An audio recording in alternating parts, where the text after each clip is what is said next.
ତାଙ୍କର ସେମାନେ କ'ଣ ନା ସେମାନେ ଦେଖନ୍ତୁ ବହୁତ ଚାଲାକ ଲୋକ, ତାଙ୍କର ବହୁତ ପଇସା ଅଛି। ଅଚ୍ୟୁତ ସାମନ୍ତର ବହୁତ ପଇସା ଅଛି। ସେମାନେ ତିନିଟା ଇନଷ୍ଟିଚ୍ୟୁଟ୍ ଚଲାଉଛନ୍ତି, ତାଙ୍କର ବହୁତ ପଇସା ଅଛି।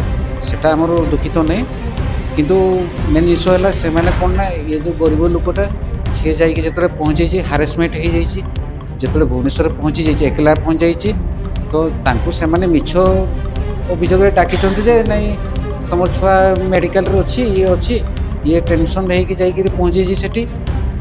ତ କିସ୍ ପବ୍ଲିକ୍ ସ୍କୁଲ କର୍ତ୍ତୃପକ୍ଷକୁ ଯେ ସେମାନଙ୍କୁ ମାନେ ମାନେ ଲୁଚେଇବା ପାଇଁ ଚାହିଁଲେ ସେ ଜିନିଷଟାକୁ, ଲାଷ୍ଟଟାକୁ ଲୁଚେଇବା ପାଇଁ ଚାହିଁଲେ, କିନ୍ତୁ ଅଲରେଡ଼ି ଶିବ ମୁଣ୍ଡା ମରିସାରିଥିଲାଣି ସେତେବେଳକୁ।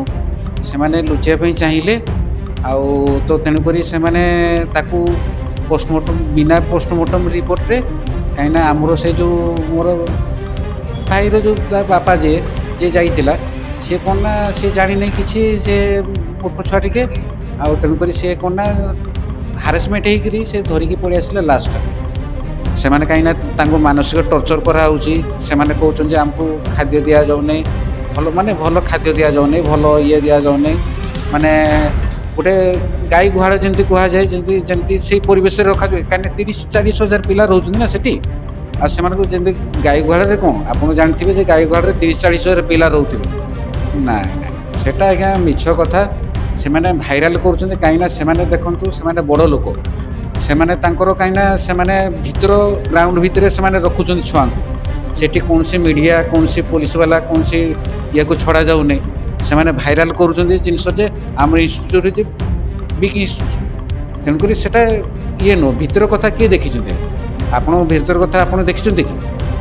ମୁଖ୍ୟମନ୍ତ୍ରୀ ସବୁ ମୁଖ୍ୟମନ୍ତ୍ରୀ ଆମର ମୋହନ ମାଝୀ, ରାଷ୍ଟ୍ରପତି ଦ୍ରୌପଦୀ ମୁର୍ମୁ, ସବୁ ରାଜନୀତି ହେଉଛି ଆଜ୍ଞା, ହେଲା। କିନ୍ତୁ ଦେଖନ୍ତୁ ଆମକୁ ଅବହେଳିତ କରୁଛନ୍ତି ସେମାନେ, କିନ୍ତୁ ଯେଉଁମାନେ ବଡ଼ ଶ୍ରେଣୀର ଲୋକ ସେମାନେ ଖୁଲମ ଖୋଲା ବୋଲୁଛନ୍ତି। ତାଙ୍କୁ କ'ଣ କହିବି, ସେ ତ ବର୍ତ୍ତମାନ ବି ରାଜନୈତିକ ଛୟ ଛାତରେ ସେମାନେ ବୁଲୁଛନ୍ତି। ଛୟ ଛାତ୍ରରେ ସେମାନେ ଫ୍ରଣ୍ଟକୁ ଆସୁନାହାନ୍ତି, ତାଙ୍କୁ ଲୁଚା ଯାଇଛି। କାହିଁକିନା ସିଏ ବର୍ତ୍ତମାନ ଯେହେତୁ ସିଏ ମାଲିକ, ସିଏ ବର୍ତ୍ତମାନ ଆରେଷ୍ଟ ହେବା ଦରକାର। ଯିଏ ଗୃହକର୍ତ୍ତା ସେ ହିଁ ଆରେଷ୍ଟ ହେବା ଦରକାର। ଆପଣ ନେକ୍ସଟ ଟାଇମ୍ ସେ ଅଚ୍ୟୁତ ସାମନ୍ତକୁ ମୁଁ କହିବି ଯେ ନେକ୍ସଟ ଟାଇମ୍ ଆପଣ ଯେଉଁ ଇନଷ୍ଟିଚ୍ୟୁଟ୍ ଚଲାନ୍ତୁ, କାହିଁକିନା 30-40 ହଜାର ପିଲା ପଢ଼ୁଛନ୍ତି ସେଠି, ଆପଣ ସ୍କୁଲରେ 30-40 ହଜାର ପିଲା ପଢ଼ୁଛନ୍ତି। ତ ଆପଣଙ୍କୁ ନେକ୍ସଟ ଟାଇମ୍ ମୁଁ କହୁଛି ଯେ ଆପଣଙ୍କ ସ୍କୁଲରେ ଯଦି କିଛି, ବର୍ତ୍ତମାନ ତ ଆପଣ କ୍ଷତିପୂରଣ ଦିଅନ୍ତୁ, ଏଇ ସ୍କୁଲ ବର୍ତ୍ତମାନ ଯେଉଁ ଛୁଆର ଯିଏ ହେଇଛି ତାଙ୍କୁ କ୍ଷତିପୂରଣ ଦିଅନ୍ତୁ। ଆଉ ନେକ୍ସଟ ଟାଇମ୍ ଯେମିତି କୌଣସି ଜିନିଷ ଗୋଟେ ଏଲିଗେସନ୍ ନ ହଉ। କ'ଣ ଘଟିଲା କହିଲେ, ସେ କିସ୍ ଏଇ ଯେଉଁ ଭୁବନେଶ୍ୱର ଆମର କିସ୍ ଇଏରେ ପଢ଼ୁଥିଲା, ତ ସେଠି କ'ଣ ନା ସେ ମୋର ଭାଇ ଛୁଆଟା ଲାଗିବ, ଆମର ସଙ୍ଗାତ ଭାଇ ଛୁଆଟା। ତ ସେ ଆମେ ରିପୋର୍ଟ ପାଇଲୁ ଯେ ସେ କ'ଣ ନା ବାଥରୁମ୍ରେ ପଡ଼ିଯାଇଥିଲା, ଆଉ ସେ କ'ଣ ନା ତାଙ୍କର ବାପା ମାଆଙ୍କୁ ଗାର୍ଡ଼ିଆନ୍ସକୁ ଡକାଗଲା। ତ ସେତେବେଳେ ତା ବାପା ଯାଇଥିଲେ, ଆଉ ଯାଇକି ତାଙ୍କୁ ରିସିଭ୍ କରିକି ଆଣିଲେ ସେଠିକା ସେ ମେଡ଼ିକାଲ କର୍ତ୍ତୃପକ୍ଷ ଯାଏ। ତ କିସ୍ ପବ୍ଲିକ୍ ସ୍କୁଲ କର୍ତ୍ତୃପକ୍ଷ ଯେ ସେମାନଙ୍କୁ ମାନେ ଲୁଚେଇବା ପାଇଁ ଚାହିଁଲେ ସେ ଜିନିଷଟାକୁ, ଲାଷ୍ଟଟାକୁ ଲୁଚେଇବା ପାଇଁ ଚାହିଁଲେ, କିନ୍ତୁ ଅଲରେଡ଼ି ଶିବ ମୁଣ୍ଡା ମରିସାରିଥିଲାଣି ସେତେବେଳକୁ।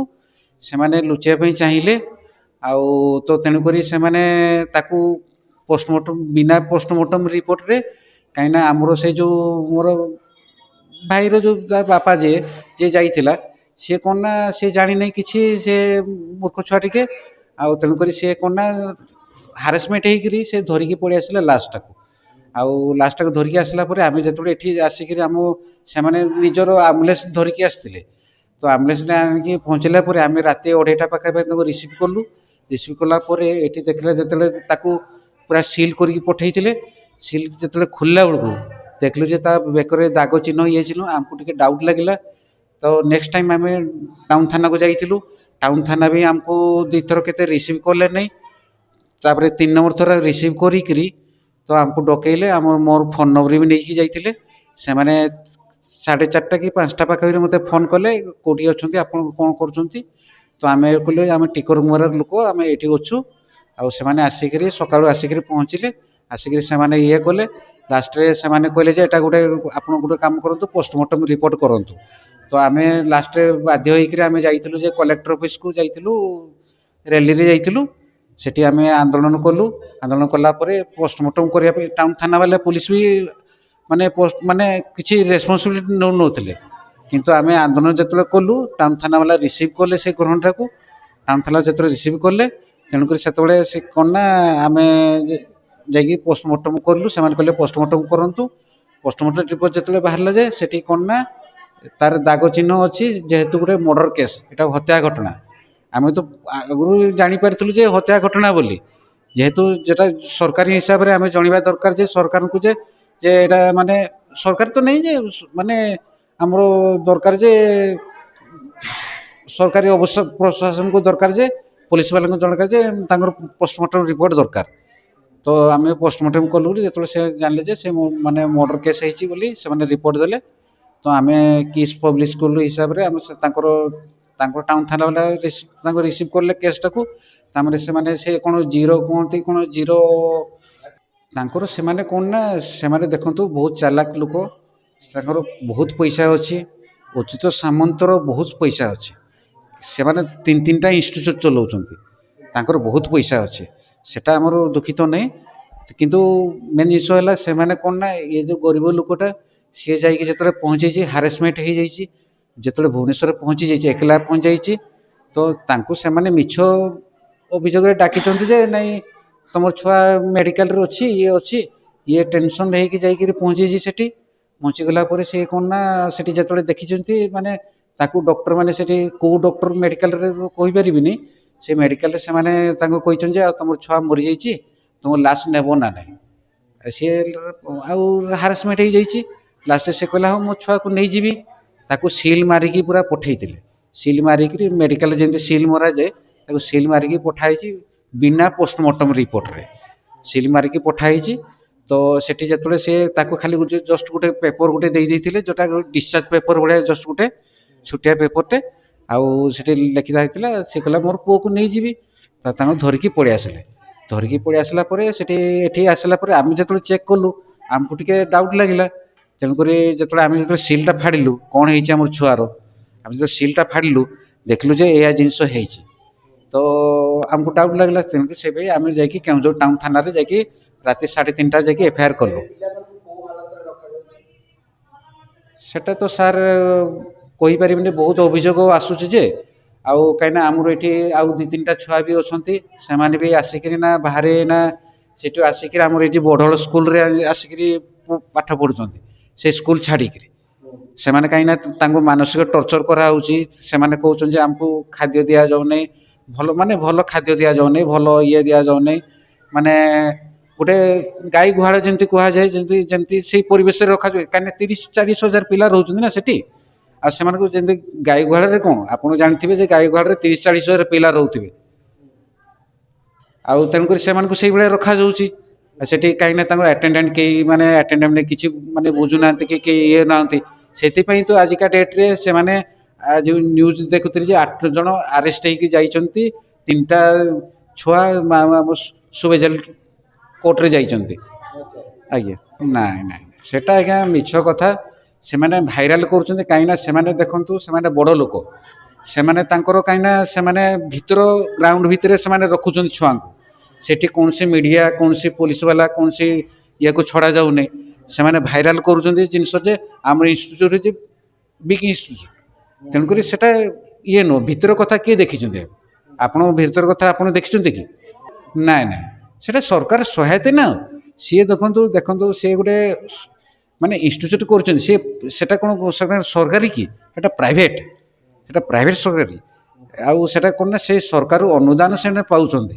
ଯେହେତୁ ସେମାନେ ଗୋଟେ ଇନଷ୍ଟିଚ୍ୟୁଟ୍ କରିଛନ୍ତି, ସେମାନେ ପ୍ରାଇଭେଟରୁ ସେଟାକୁ ମୋଟିଭେଟ୍ କରିକିରି ସେଇ ଜିନିଷଟାକୁ ସରକାରୀ ଅର୍ଥରୁ ହଡ଼ପ କରୁଛନ୍ତି। ଯେ ଆମେ ସ୍କୁଲରେ ମୁଁ ବର୍ତ୍ତମାନ ଗୋଟେ ପେପରରେ ବି ପଢ଼ିଥିଲି କାଲି ନା ପରଦିନ, ଯେ ଗୋଟେ ପିଲାଙ୍କୁ ଧରନ୍ତୁ ତାର 14 କିଲୋ ରାସନ ଅଛି, ମାନେ ଚାଉଳ ଯଦି 14 କିଲୋ, ତ ତାକୁ ସେମାନେ 28 କିଲୋ କି 30 କିଲୋ କରିକିରି ସେମାନେ ସରକାରଠୁ ପଇସା ଆଣିକିରି ତାଙ୍କ ସଂସ୍ଥାଟାକୁ ଚଳେଇଛନ୍ତି।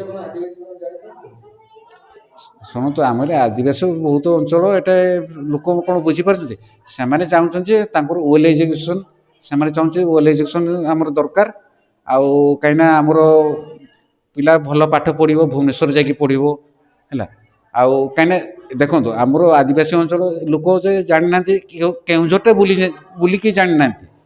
ସେମାନେ ଭୁବନେଶ୍ୱର କହିଲା ମାନଙ୍କୁ ତାଙ୍କୁ ବହୁତ ଦୁନିଆ ଲାଗୁଛି। ପୁଣି ସେଠି ପୁଣି ସେମାନେ କହୁଛନ୍ତି ମାଗଣା ପାଠ ପଢ଼େଇବୁ। ସେଠି କ'ଣ ଟର୍ଚର ହେଉଛି କ'ଣ ହେଉଛି ଏଇଟା ତ ଏଇନା ଟର୍ଚରଟା ହେଲା ବୋଲି ତ ଆମେ ଜାଣିଲୁ ନା। ପିଲାମାନେ ତ କହିଲେ ସାର୍ ସେମାନେ ଦେଖନ୍ତୁ ସେମାନେ କ'ଣ ନା ତାଙ୍କର ସେମାନେ କହନ୍ତି ଯେ ଖାଇବା ପିଇବା ଟିକେ କାହିଁକିନା ତାଙ୍କର କ'ଣ ନା 30-40 ହଜାର ପିଲା ପଢ଼ୁଛନ୍ତି। ଆଉ